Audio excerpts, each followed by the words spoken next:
Staying on the war, Vice President Vance says President Trump is prepared to restart military action against Iran if nuclear discussions collapse. Watch this.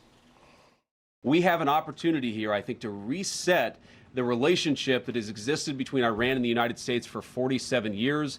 That's what the president has asked us to do, and that's what we're going to keep on working at. But it takes two to tango. We are not going to have a deal that allows the Iranians to have a nuclear weapon. So as the president just told me, we're locked and loaded. We don't want to go down that pathway, but the president is willing and able to go down that pathway if we have to. Velicovich joining me now. Iran is playing for time, and it seems to be working. Are these delays making it look like Iran is winning? No, I don't think so at all. And I think the key point here is that the vice president and the Trump administration is trying to reestablish something Washington has lost over the last decade, which is credible deterrence. And that message from J.D. Vance that America's locked and loaded if Iran refuses a real nuclear agreement is the exact language, Stuart, that adversaries in that region understand. Iran only negotiates seriously when it believes the United States is willing to use overwhelming force. The second America looks hesitant, Tehran drags talks out, they enrich more uranium, they fund more proxies, and they wait for political weakness in Washington. And so Trump's approach is pressure first, diplomacy second, and that is historically the only framework that has ever moved Iran at all. And so the administration is basically saying, look, we prefer peace, but peace only works if it's backed by strength. And on this sort of question of maybe these delays hurting Trump's credibility, I'd argue, frankly, there's a balance. Endless delays absolutely create risk because enemies start to test the boundaries when deadlines move repeatedly. Markets obviously also hate uncertainty. You've got oil traders and shipping companies. All of them begin pricing in confusion instead of clarity. But there's also a strategic advantage in keeping Iran uncertain. Trump's style has always been to keep maximum leverage right until the last second. And the important thing is whether Iran believes military action is still genuinely on the table, because if they think the White House is bluffing, that's when deterrence collapses. And I think right now the strongest weapon in the world may frankly not be a missile, it's credibility. And the next few moments are really about restoring American credibility and reestablishing deterrence. You say the next few moments. You think we're close to resuming military action? I mean, really close. I think so. I think it's possible if Iran keeps playing games. And this is typically the game that they've played.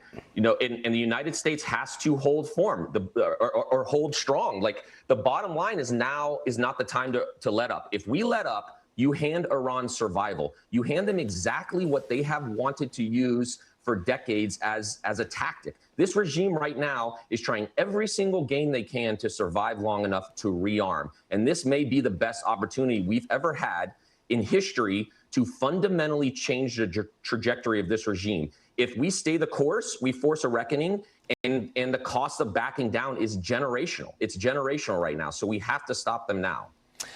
Change the subject. Let's look at Europe for a second. We've got a new report that says the US is going to reduce our military assets that we'll make available to NATO during a major crisis. And the Pentagon has delayed its plan to deploy troops in Poland. Vice President Vance says, look, it was Trump's decision. Watch this.